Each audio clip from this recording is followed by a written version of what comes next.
My grown sons are out of the house, I'm happy to say, so.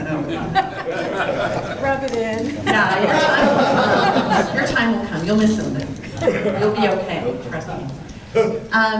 I wanted to start by thanking you all for the good work that you do. I think service organizations are vital to a community, and oftentimes the good work that you do goes unnoticed. So I'm here to thank you for the good work that you do for our community. I think it makes all the difference in the world. And I see some familiar faces out here this morning, so that makes me feel good as well. I wrote down, just to kick off the conversation, well, this says 10 things you might not know about the News Tribune. I think I'll only do 7 or 8, and we'll get right on to the questions. First thing you might not know about the News Tribune, and probably the question I'm asked most often is, people will come up to me and kind of pat me on the head and tell me they feel bad for me because newspapers are going away, that I'm part of a dying breed. Actually, something you may not know about the News Tribune is that newspaper readership is up. That runs contrary to what a lot of people think. Almost 100,000 people buy the Sunday News Tribune, and most of them pass it along to friends or family members. Our most recent research shows that 297,006 people read the Sunday News Tribune, and that's up from a year ago. So we feel good about that. Number 2, we are not only the largest news gathering organization in Pierce County, but we're the second largest in Western Washington. And that's really important. The Seattle Times is the only outfit with more news gatherers than we have at the News Tribune. And when you think about, a lot of times we run up against TV stations, we're competing for coverage with TV stations. Each TV station has about 11 or 12 reporters. They have to cover all of Western Washington and sometimes over into Eastern Washington as well. We've got 35 or 40 reporters focused just on Pierce County. So that, we hope, gets you more stories that matter to you and deeper coverage that we think matters to you. Number 3, while local is our franchise, we spend about $120,000 a year traveling to other places to bring news back to you. I'm proud to say we've been into the war zone 8 times in the last 10 years. That's a lot for a news organization of our size, but we think that we need to be where our local soldiers are, telling their stories from the ground. So that's been a very important part of our coverage. Certainly in my time at the News Tribune. As you know, we also travel with sports.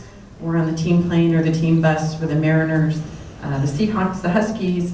We've been doing a lot of golf coverage lately, US Opens and those kinds of events. We travel for adventure stories. Luckily, those guys are cheap. They usually sleep in tents and go places that don't cost me anything, so I like their travel budget a lot. And when big news happens, we go elsewhere. We've been to Katrina, we went to Haiti, mainly with service organizations who were doing good work down there. We went along with them. As Dirk mentioned, the News Tribune has a pretty close working relationship with the Olympian. I'm now responsible for both daily newspapers. This started out about the time I became editor, as we were losing some people with economic hard times, and we started sharing a lot of stories back and forth. It just made more sense for us to partner with them rather than to compete. We're owned by the same company now, and it started out with things like military coverage, for instance. When we would go to Fort Lewis to cover an event there, in the old days, we would send a reporter and a photographer, the Olympian would send a reporter and a photographer. It really made very little sense when we could send one reporter and one photographer and the others could go cover another story. So it started out with that kind of partnering. We now have a joint State House bureau with one reporter from the Olympian and one from the News Tribune. We add to that, we have a new app editor. We have a State House app, tablet app that just started, and an intern. So we actually have the biggest bureau at the State House these days, which again is coverage that we think is really important for our readership. At the same time, we try to maintain very independent news voices between Tacoma and Olympia. As you well know, they're very different towns with very different interests. So we keep a local news reporting staff in Olympia, at the Olympian, with an editor who's making all the choices about what they cover and what goes on their front page, and an independent editorial page as well for that voice. So that's been something different and interesting. News partnerships have become more and more popular. Again, I think as all of us in every business have gone through some hard times, we're learning that partnerships matter a lot. We lean on each other a lot more than we used to. So we partnered with the Seattle Times and the Spokane paper, the Bremerton paper, for coverage back and forth. We also partner in the delivery of our papers, and this again is something that just has occurred in the last few years. It used to be that on rural roads in Pierce County, our carrier would be driving one way down the road while the Seattle Times carrier drove the other way, which made very little sense. So we now are in partnerships with organizations like the Seattle Times and the paper in Bremerton. We deliver all the papers in Pierce County, theirs and ours. They deliver ours in South King County, where we have quite a big readership, and we partner with the Kitsap Sun in Kitsap County. In addition to a little less pollution, the carriers actually benefit from this in that they're paid to carry a number of papers in their area, so economically it works out well for them too. Just a couple more.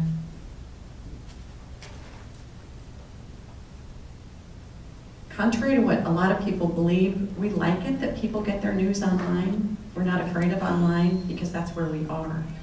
We're the most popular news website in Pierce County. When people go online for local news, they're coming to us.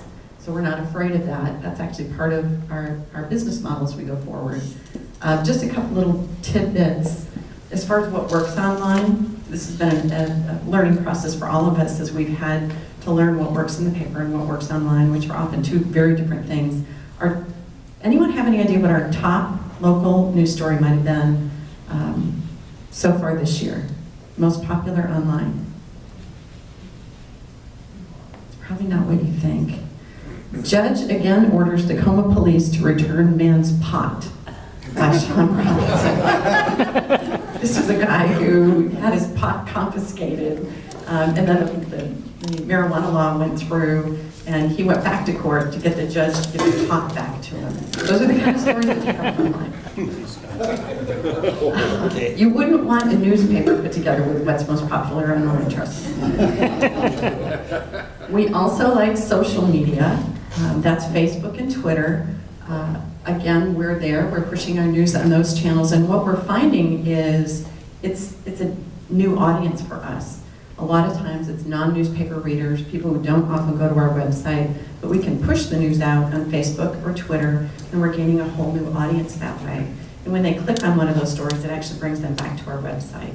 And we can sell advertising there, which helps to sustain us as well. So those are good things. The News Tribune right now has, this was as of yesterday, 9,371 Facebook fans and 12,672 Twitter followers. And that Twitter's a strange animal in my mind, but it's a way to get breaking news out there quickly to people.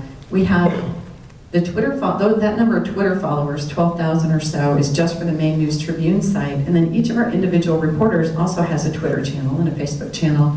Our top tweeter is Ryan Divish, our new guy on the Mariners. He has 10,000 fans of his own, or Twitter followers of his own. Ryan is the only person I know with the distinction of having tweeted so much in one day that Twitter shut him down. There actually is a limit to how many tweets you can send.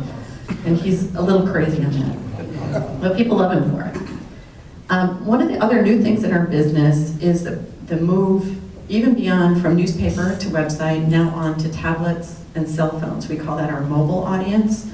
The mobile audience now makes up 36% of our online audience. So it's all about the phones and it's all about tablets. And that audience in the last year has grown 52%. And it's just, the curve is like this. It's really interesting. So that's the new challenge for us. We've kind of got the website thing figured out. Now we've got to figure out how to do a really good job of delivering news on a tablet, on an iPad. How many of you have iPads or tablets? How many of you read news on them? Thank you. That's good. We want to be there for you. And how many are reading news on your cell phones? That audience skews just a little younger, but it's becoming a great avenue for us for breaking news. People have phones with them all the time. and we can push news to them there. And then my last point is that I'm proud to say the News Tribune gives more than $1.5 million annually in event sponsorships and donated advertising space in support of local nonprofits. That's just a really important part of our business, we think, and part of our giving back to the community, which means a lot to me as well. Now I'd like to open it up for questions, because that's usually the most fun part. Yes, sir.